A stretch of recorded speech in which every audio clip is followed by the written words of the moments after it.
Thanks for joining me on episode 508 of the Inspired Stewardship Podcast.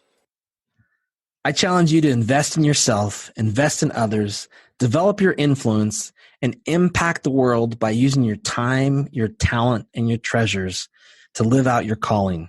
Having the ability to really find your gifts and calling is a key. And one way to be inspired to do that is to listen to this, the Inspired Stewardship Podcast by my friend Scott Mader.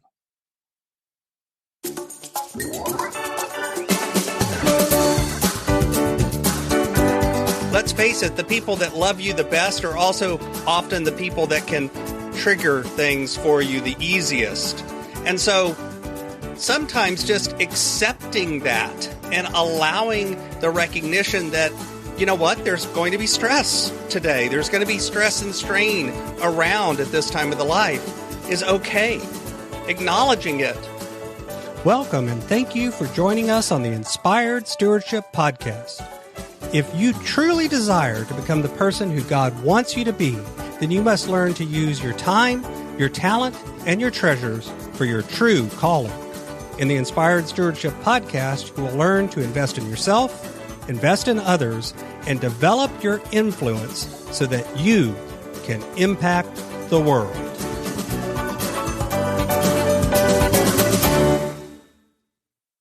In today's episode about developing your influence by stewarding your time, I talk with you about dealing with family and holiday stress, why you may indeed need to learn to do this, and what this could look like for you.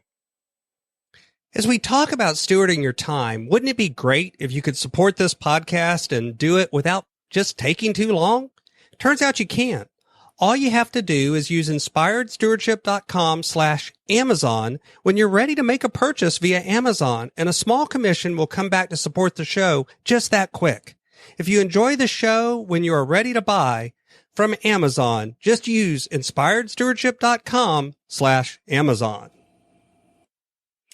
For a lot of folks, this time of the year can end up being really stressful. And it's not just about all of the busyness of the season. Also, sometimes spending time with friends and family around this time of the year can end up adding stress instead of adding pleasure to your life. And don't get me wrong, this could be about the fact that, for instance, you may not have a really deep connection with your family, or you may not even have anyone left around that you can visit and spend time with. And so there may be grief going on. It also could just be, the dysfunctionality that we see around this time of the year when we spend time with our family and our friends. And keep in mind, when I say family, I'm not just talking about biological connections, but also the family that you've chosen to allow into your life. Both of these are important connections to family. And so when you spend time with your family around this time of the year, I think most of us recognize that there's going to be a conversation or two that perhaps is going to be difficult. There's going to be a trigger or two that your family manages to hit, or a button that somebody manages to press that causes a little bit of stress and strain. And so I think it's important that we talk a little bit about dealing with that family stress. The truth is, I think one thing that has happened over the years is I've just learned to accept the fact that there's going to be some stress, that the family is sometimes going to hit the button for each other in a way that no one else can. Because let's face it, the people that love you the best are also often the people that can trigger things for you the easiest. And so sometimes just accepting that and allowing the recognition that, you know what, there's going to be stress today. There's going to be stress and strain around at this time of the life is okay. Acknowledging it and making a plan for it ahead of time begins to let you learn to deal with it. So sometimes that plan may involve setting some limits, setting some boundaries, setting some time limits where you say, I am going to go spend time with this particular family member, but maybe it's only going to be an hour or 30 minutes or 4 hours or half a day or a day, whatever it is. And you make sure you've got control over the ability to leave. You let them know ahead of time that you've got another commitment. You've got something else that you're going to do. Then recognizes as well the fact that when you have stress around your family, oftentimes it's because you've given them control over something because you've allowed their opinion or their statement about you to show you who you are, and you've given up that control. Remember, you have a choice.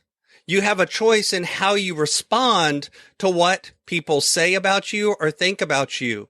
And even though they're family and they're people that you love and you respect, you can choose to ignore that opinion. You can choose to take back control by not accepting the feedback. But don't get me wrong, I'm not saying start an argument.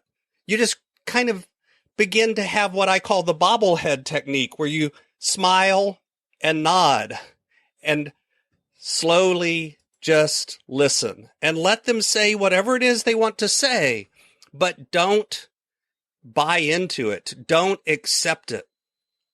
And then the last one, the one I like the best, is to actually begin to separate yourself from the events, to begin to look at the events as an observer, somebody who's studying this family almost as a scientist, or perhaps somebody who's looking for comedy material for their next stand-up routine, or who's observing and looking to see what are the triggers, what are the things that are going on in this family, almost like you're an anthropologist studying another group, not your own family, but someone else's. And by having that step back and taking some separation, sometimes all of a sudden the emotion begins to get diffused, and you can enjoy the moment in a very different way. Now, if there's no stress and strain in your family, if everything runs perfectly, then just enjoy the day and spend time with them and love on them.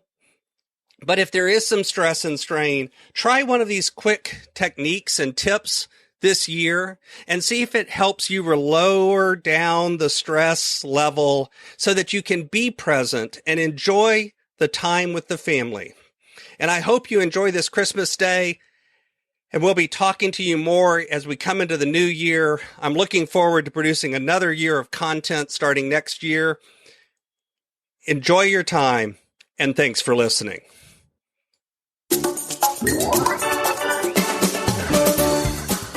Thanks so much for listening to the Inspired Stewardship podcast. As a subscriber and listener, we challenge you to not just sit back and passively listen, but act on what you've heard and find a way to live your calling. If you like this episode on the stewardship of time, be sure to sign up for our Stewardship of Time Tips series by going to inspiredstewardship.com/time or texting 44222 time tips, and that'll get you our best tips on stewarding your time. Until next time, invest your time, your talent, and your treasures.